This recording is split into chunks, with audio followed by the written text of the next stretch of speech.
KTM News, 2022 MotoGP, the search for perfection starts here. Please subscribe our channel, thank you for your support. KTM's sixth season of MotoGP will see Red Bull KTM Factory Racing and Tech3 KTM Factory Racing take the RC16 into competition for the longest series in the history of the sport. Brad Binder, Miguel Oliveira, Raul Fernandez, and Remy Gardner will attempt to find fresh milestones through the 21 Grand Prix campaign as the company chased their third successive year of race victory. Red Bull KTM Factory Racing set sights on 2022 GP wins. They were one of only 3 teams where both riders tasted victory last year. 4 factory RC16s on the 22 grid with brand new Tech3 KTM Factory Racing lineup and 4 riders who have either been world champion or runner-up in the Moto2 and Moto3 classes. KTM to enter MotoGP class with 2 top finishers and stars from the 2021 Moto2 series and the KTM GP Academy system. Red Bull KTM Factory Racing refined Grand Prix organization with Francesco Guidotti assuming the role of team manager. All routes lead to the Lusail International Circuit on March 6 and the 16th consecutive year that the Grand Prix of Qatar will open the MotoGP World Championship. 2022 will be only the 6th season that KTM are on the MotoGP grid. Lusail, in particular, was the scene of their very first full-time MotoGP appearance in 2016. During that intense learning term, the factory was frequently trying to reduce the gap to the peak of the pack. They have since surged to the forefront with 5 Grand Prix victories and 12 podium appearances in just half a decade. Binder, 26 years old, 17 career wins, 2 in MotoGP, prepares for his third MotoGP season, all with Red Bull KTM Factory Racing. Oliveira, 27, 15 career wins and 3 in the Premier class, entered MotoGP a year earlier but is currently the most prolific of the quartet, and has walked the podium 5 times in 3 campaigns, all with the KTM RC16. Red Bull KTM Factory Racing welcomed Francesco Guidotti into the role of team manager, with the Italian overseeing the second consecutive season of former Moto3 and Moto2 teammates Binder and Oliveira together on the rider roster.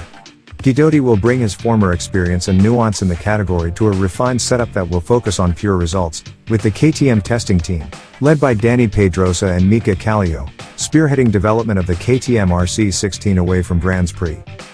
KTM faced 2022 with 4 factory riders and factory machines thanks to the 4th year of collaboration with the Tech3 KTM Factory Racing team.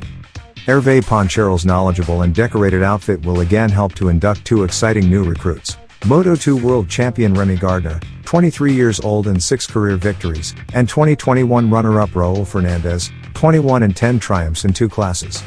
Both riders came through elements of KTM's GP Academy and Aki Aho's fabled setup in both the Moto2 and Moto3 divisions. Brad Binder said, "I've learned so much over the last 2 seasons, it's difficult just to pick a couple things in particular. I think each year has come with its own sets of challenges. In my first I had to manage my expectations a bit. I often wanted too much, too soon, and made a lot of mistakes. Last year I had to accept where we were at some points entry and bring the bike home, which was difficult, but I learned a lot last year. I learned so much more about the category, how to save my tires better, how to manage races, and I enjoyed it a lot actually. So, I'm going into my 3rd season understanding what I need to do to go faster, and I'm looking forward to getting the year started. I'm more ready than I'll ever be." Miguel Oliveira said, "Last year we had a huge step forward in 4 races where I scored 3 podiums and 1 win, so that was quite nice. Then with the injury in the second half of the season the races became really tough. It was definitely a learning curve for me. I lacked consistency, and of course this season I'd like to improve that. It's never easy to go to the limit and still think about finishing the race. I would say if I'm able to score points in every GP, then at the end of the championship the result might be quite different. So we're just looking to take the maximum potential of myself, of the bike, of the whole crew, and translate that into results." Raul Fernandez said, "I am really happy to do my first MotoGP season, and it is a great opportunity for me. I remember only 3 years ago I was competing in the Moto3 World Championship, and now here I am in the MotoGP class. It is an absolute pleasure. This winter, I prepared differently than previous years in order to gain muscle and get stronger. The MotoGP bike is so much more powerful. The braking is different. Everything requires more physical fitness, so I did motocross and road bike training, some cycling and running, and I feel ready. My main goal this season will be to advance and progress race by race, and enjoy myself in every single one of them." Remy Gardner, "I am thrilled to start my first season in the MotoGP class. This is the dream of every motorcycle racer and I cannot wait to get started. We already had a few tests in 2021 that were encouraging, so I am very excited to improve myself, continue to discover the bike, and be able to learn about this amazing class with so many talented riders. I am also looking forward to working again with Tech3, getting along with the team, and continuing the relationship with KTM. This is going to be a long, but interesting year. I know it won't always be easy, but I will always push, try and give the best of myself in order to get the best results we can without going too crazy. I will certainly take this season step by step, but I am very excited to start riding again. Francesco Guidotti, Red Bull KTM Factory Racing team manager, said, "It is always important to do better than the previous year. To do better, we need more consistent results, more consistency in the top 5 and on the podium.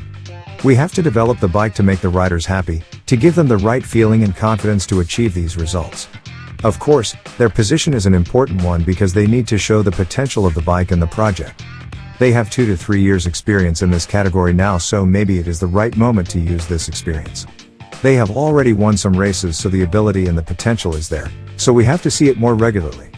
In the last 5 years the results have been incredible. Starting from zero like KTM did, and what they achieved is unbelievable, and we want to keep it going." Hervé Ponchero, Tech3 KTM Factory Racing team principal, said, "The new season is always an intense moment, exciting and emotional. 2022 is very special for us because we have the pleasure to welcome Remy, Gardner and Raul Fernandez, who respectively finished first and second in the 2021 Moto2 World Championship. There has been a lot of work done this winter to prepare for the 2022 season, both on the bike and in the organization of the KTM MotoGP technical structure. The Tech3 KTM Factory team has had a few changes of its own too. We are now impatient and ready to start. With 2 rookies, we don't expect to win the championship, but our main target will be to win the Rookie of the Year title in the MotoGP class. We are hoping to do some strong finishes, top 10 and why not top 5. With riders like Remy and Raul, we have to dream high. Over the last years, rookies have reached podiums, so it can be us this year." Pit Bayer, KTM Motorsport director, said, 2021 was the most successful motorsport season ever in our group. It is amazing what we have done in 1 year in the road racing paddock, winning the Moto3 World Championship and the Moto2 World Championship and finishing 6th in MotoGP. It is super motivating for everything in the future. When you start a project like this in MotoGP, you want to win a race one day, and to say that sounds quite simple, but to actually do it is such an incredible effort from so many people involved. We did it. It's on paper, but we also had to learn it the hard way. You win one weekend in that class, but the next weekend you are fighting to qualify for Q2 because it is just so tight. The target for us now is to be there consistently every weekend, get in that top 5 and fight for the podium at the end of season standings. That must be the goal for this season. I know it is a very high one because the other manufacturers have ambitious targets as well, but we are strong now. We have the team, the base, the bike, and we have the riders. Hubert Trunkenpals, member of the executive board, KTM CMO, said, "For the first time ever we crossed the revenue of 2 billion, and it is another milestone for the company. A continuation of the years of growth. It is an unbelievable success story, and we are extremely happy we could achieve it." On the other side, when we take a look at motorsport in general, we have achieved 21 titles, and this is also another record, and motorsport engagement is the most important marketing tool we have by far. For sure, this incredible success in motorsport is firing up the company's revenues and the brand awareness, and it is incredibly important. There were some amazing stories in 2021, Miguel's podium streak, Brad's win at home, Pedro Acosta, the Moto2 title fight. We cannot wait to see what will happen in 2022. Riders who know how to win races also know how to win championships. It is up to us now to give them the right material, the right structure, the right team, and the right situation. Also, the right backup from the factory. If everything comes together, then the riders will be the ones helping all of us achieve our goals. Thank you for watching us. Please subscribe our OKR Moto YouTube channel. OKR Moto is an KTM authorized dealer and service since year 2003, based in Slovakia. For more KTM related news with international subtitles, please check our playlist. Link is available in the description of this video. Thank you for your support and subscription.